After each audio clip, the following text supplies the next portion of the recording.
جائیں گے، لیکن اللہ کے ہاں ان کے کوئی قدر و قیمت نہیں۔ تسلا نار حامیہ، اس کو جہنم کی بھڑکتی ہوئی آگ میں داخل کر دیا جائے گا۔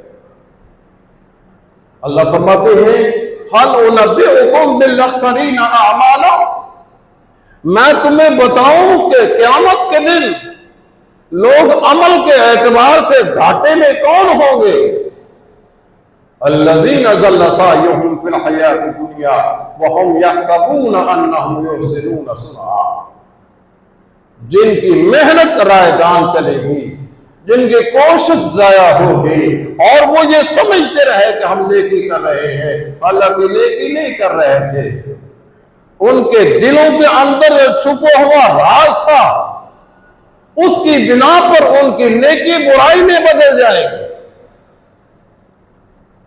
اس لیے میرے بھائیوں، اللہ نے قیامت کے دن یہ نظام قائم کرنا ہے، ہمارے کاموں کو دل کے رازوں کے ساتھ ٹیلی کرنا ہے کہ یہ کام کس نیت سے کیا گیا تھا، اس کے پس منظر میں ارادہ کیا تھا۔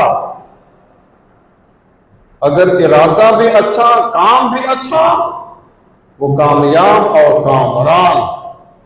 اگر کام اچھا، ارادہ برا، اللہ کے ہاں وہ دھر لیا جائے گا۔ کام کرو اچھا، نیت بھی اچھی رکھو۔ یہ جو قرآن کریم میں ہے نا، حُصِّلَ مَا فِی الصُّدُورِ، کہ جو سینے کے اندر دل ہے اس کی جانچ پڑتال کی جائے گی۔ جو آپ کے ہاتھوں کے کام ہیں، آپ کی زبان کے کام ہیں، آپ کی آنکھوں کے، آپ کے کانوں کے جو کارکردگی ہے، اس کو دل کے ارادے کے ساتھ ملایا جائے گا۔ وہ حُصِّلَ مَا فِی الصُّدُورِ، جو کچھ سینے کے اندر آپ کے ارادے پوشیدہ ہیں، ان کے ساتھ ان کی جانچ پڑتال کی جائے۔ کام آسان نہیں ہے جتنا ہم نے اس کو آسان سمجھ لیا ہے۔ اس لیے ہم آپ سے یہی کہتے ہیں،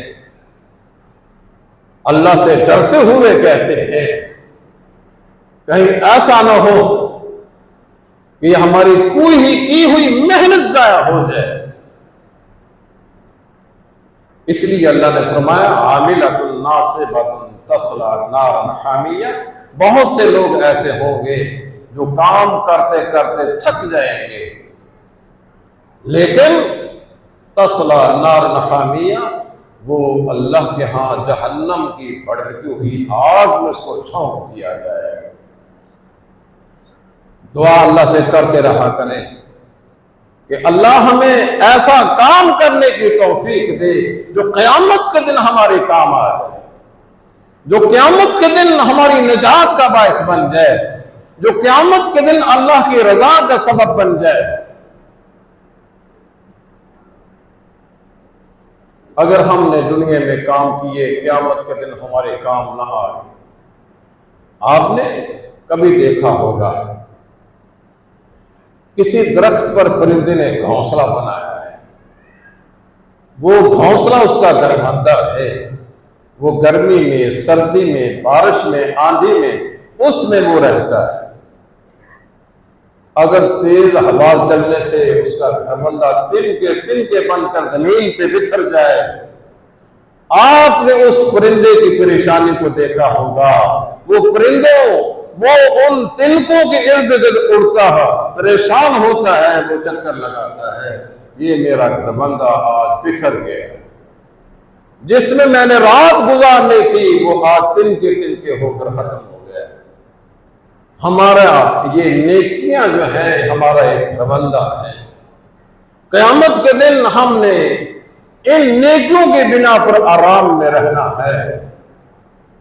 اگر یہ نیکیاں ہمارے کام نہ آ سکیں، یہ نیکیاں ان تنکوں کی طرح بکھر گئے، ہماری حسرت دیکھنے والی، ہم وہاں اپنے ہاتھوں کو ملیں گے اور کہیں گے یا لیتنی کنت ترابا، کاش کہ میں مٹی بن جاتا، کہ آج یہ صبح کی یہ ندامت یہ ہزیمت مجھے دیکھنا نصیب نہ ہو۔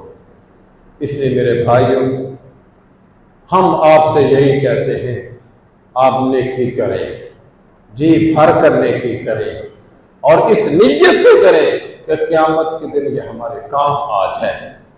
قطعاً آپ کے خیال میں، حاشیہ خیال میں یہ بات نہیں ہونی چاہیے کہ فلاں راضی ہو جائے، فلاں خوش ہو جائے، میری شہرت ہو جائے، میرا چرچا ہو جائے۔ یہ تو ہماری ہلاکت کا سبب ہے، ہماری ہلاکت کا باعث ہے۔